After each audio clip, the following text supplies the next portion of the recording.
এতদিনে শান্তি হলো, আর যত কষ্ট যত অপমান এ বাড়িতে এসে থেকে আমি পেয়েছি সেগুলো সব উসুল হলো এক ধাক্কায়। দেখুন এবার কেমন লাগে মিসেস ইন্দিরা চৌধুরী। বাবা, আপনার জন্য চা নিয়ে এসেছি, আর মা আপনার জন্য দুধ ছাড়া চা। এখন চা খাবো বলেছি কি কেউ? কেন বাবা, সন্ধ্যেবেলা এই সময় তো আমরা সবাই চা খাই। ইনফ্যাক্ট আমি দেখুন না আপনাদের জন্য গরম গরম সিঙ্গারাও ভেজে এনেছি। থাক না ঝিলমিল, ইচ্ছে যখন করছে না তখন জোর করো না। মা, আপনি অ্যাটলিস্ট খাবেন তো? আমার মন ভালো নেই ঝিলমিল, জানোই তো কি হয়েছে। হ্যাঁ সবটাই জানি, কিন্তু এটা তো হতেই হতো তাই না?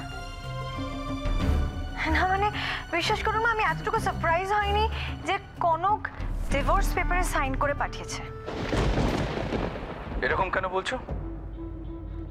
বাবা বাবা, আপনি একটা জিনিস ভেবে দেখুন, যে মেয়ে স্বামী সংসার ছাড়া কিচ্ছু বোঝে না, যে এই বাড়ির সকলের নয়নের বউরানী, হঠাৎ এরকম একটা ডিসিশন নিয়ে বাড়ি ঘর সংসার সবকিছু ছেড়ে ছেড়ে বেরিয়ে চলে যেতে পারলো?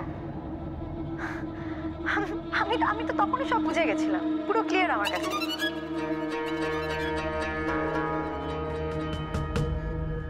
ও, আমরা কেউ কিছু বুঝতে পারলাম না, আর তুমি সবকিছু বুঝে গেলে।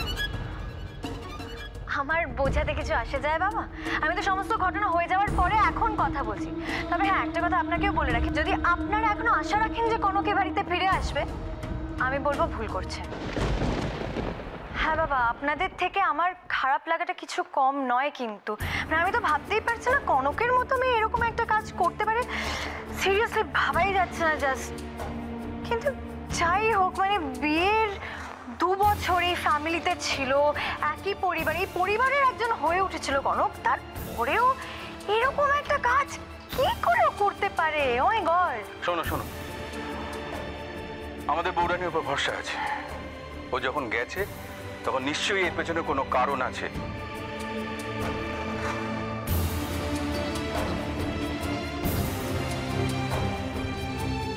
হ্যাঁ আছেই তো, একটা বিশাল বড় কারণ আছে। সেটা হলো এখন দেবুদা দাদা ভাইয়ের থেকে কোনো কিছুর জন্য বেশি ইম্পর্টেন্ট। মানে কি বলবো, ছোটবেলার প্রেম তো, যেই সামনে এসে গেছে অমনি কনকের ব্যাস হয়ে গেছে। এখন দুবাই তোকে ডাকাডাকি করছে। এসব তোমার ধারণা বৌমনি।